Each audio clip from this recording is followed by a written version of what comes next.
नमस्कार साथियों, मैं आपका साथी डॉक्टर सत्यवीर सिंह। साथियों, एक मुद्दा ऐसा है जो हर समय चर्चा में रहता है और उस पर बात करना भी बहुत ज़रूरी है। विशेष रूप से उन तबकों के बच्चों से जो किसी न किसी रूप में पिछड़े वर्ग या अनुसूचित वर्ग या अनुसूचित जनजाति के वर्ग से आते हैं। मैं इस समय इस वीडियो को इसलिए शूट कर रहा हूँ, इसलिए आप लोगों के बीच पहुँचा रहा हूँ, क्योंकि बहुत जल्द पिछड़े अनुसूचित और अनुसूचित जनजाति वालों के लिए बहुत बम्पर भर्ती निकलने वाली है और उसमें बिना किसी रोक-टोक के, बिना किसी झिझक के हमारी जो पिछड़े वर्ग की या यूँ कहें कि बहुजन आबादी के जो लोग हैं, वो उसमें भाग लेने वाले हैं। जी हाँ दोस्तों, आप बहुत अच्छे से समझ रहे हैं मैं किसकी बात कर रहा हूँ, मैं बात कर रहा हूँ काँवड़ यात्रा की। लेकिन उस काँवड़ को अपने कंधे पर उठाने से पहले, उस धार्मिक अंधता में घुसने से पहले या यूँ कहें कि उस अंधभक्ति में लीन होने से पहले, मैं कुछ प्रश्न आपके बीच छोड़ रहा हूँ, जिन पर एक बार विचार करना बहुत ज़रूरी है। उम्मीद है कि देश के पढ़े-लिखे, बहुजनवाद से जुड़े या बहुजन समाज से आने वाले युवा और वयस्क दोनों इस बात पर थोड़ा ध्यान भी देंगे और मुझे लगता है कि अब चूँकि जागरूकता आ रही है समाज में, तो इस पर अमल करने की भी कोशिश करेंगे। साथियों, मैं शुरू करता हूँ अपनी बात।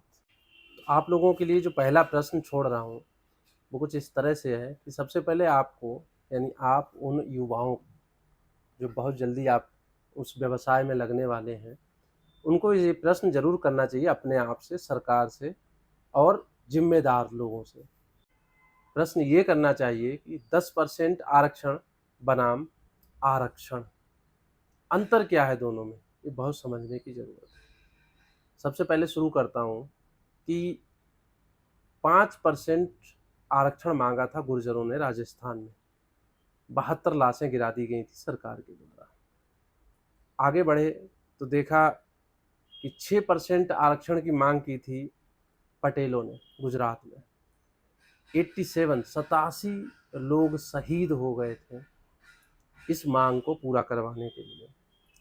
4% आरक्षण की माँग की थी जाटों ने। जाट बिरादरी भी आरक्षण माँग रही थी। 17 लोग शहीद हुए थे। ये वो मौतें हैं जो ऑन रिकॉर्ड हैं। ऑफ रिकॉर्ड बहुत कुछ हुआ, उसकी मैं यहाँ पर कोई चर्चा भी नहीं करना चाहता। इसके बाद चौथी बात कि मंडल कमीशन को लागू होने में पूरे 32 साल लगे। मैं यहाँ पर किसी एक सरकार को, भाजपा सरकार या किसी दूसरी सरकार को मैं दोषी नहीं ठहराना चाहता। इसमें वो सारे दोषी हैं जिन्होंने आज़ादी के बाद से आज तक सत्तासीन रहे और व्यवस्थाओं को सही तरीके से लागू नहीं किया। लेकिन अब बात आती है 10% आरक्षण पे। जब 10% आरक्षण की बात हुई तो सिर्फ 4 दिन के अंदर इसको लागू कर दिया गया। ना कोई आयोग बना, ना इस पर कोई चर्चा हुई, ना जनगणना करवाई गई, ना कोई आंदोलन हुआ, ना इसके लिए कोई आंकड़े जुटाए गए और ना ही कोई संवैधानिक व्यवस्था दी गई। सीधे-सीधे एक कानून बनाकर इसको पारित कर दिया गया और 4 दिन के अंदर ये कानून अमल में आ गया। अब बात करूँगा मैं वंचित वर्ग के लोगों से, एससी, एसटी, ओबीसी के लोगों से। आप लोगों को बताना चाह रहा हूँ कि आपको ध्यान देना चाहिए कि आरक्षण कोई गरीबी हटाओ अभियान नहीं है। आरक्षण कोई ऐसी व्यवस्था नहीं है जिससे कि गरीबी हट जाएगी। ये एक ऐसी व्यवस्था है इसका जो उद्देश्य था, पिछड़े थे सामाजिक तौर पर, उनको शासन और प्रशासन में जिम्मेदारी नगण्य थी। ऐसे वर्ग के लोगों को लोकतंत्र में हाशिए पर न धकेल दिया जाए। कहने का मतलब वो तो पहले से ही पिछड़े थे, वो और पिछड़े ना रह जाएँ, इस बात को ध्यान में रखकर उनकी भागीदारी सुनिश्चित करने के लिए आरक्षण के माध्यम से प्रतिनिधित्व दिया गया था।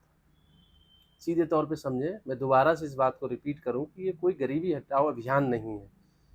क्योंकि लोकतंत्र में उन लोगों को अपने अधिकार मिल सकें, उनके हक मिल सकें, वो अपने हक की बात कर सकें, इसलिए उनको प्रॉपर प्रतिनिधित्व मिले, इसलिए आरक्षण की व्यवस्था की गई थी। और इसकी जो व्यवस्था की बात थी वो 1955 से शुरू हुई लगातार और चलती चली रही और इसे बहुत लंबे समय तक लटकाए रखा गया। क्यों?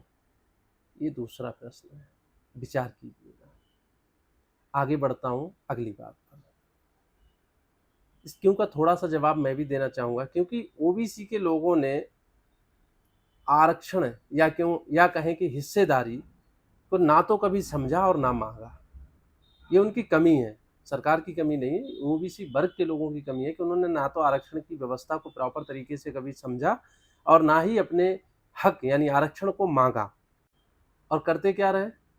अपने अधिकार को तो नहीं माँगा, लेकिन जो उच्च जातियाँ थीं, सवर्ण जातियाँ थीं, उनके बहकावे में आकर हमेशा एससी-एसटी के आरक्षण को गालियाँ और देते रहे। और बरसों तक जो एससी-एसटी का प्रमोशन में आरक्षण था, उसके विरुद्ध तरह-तरह की समितियाँ बनाते रहे, तरह-तरह के बैनर, पोस्टर लेकर उनका विरोध करते रहे। अपने लिए अपनी हिस्सेदारी नहीं माँगी, जिसको मिल रहा था, उसके विरोध में ज़रूर तख्तियाँ उठाए घूमते रहे। आगे बढ़ते हैं अगले प्रश्न की ओर। फिर मैं बात कर रहा हूँ, क्योंकि अगर ओबीसी को भी प्रमोशन में आरक्षण होता, तो सचिव लेवल के अधिकारी जो सचिवालय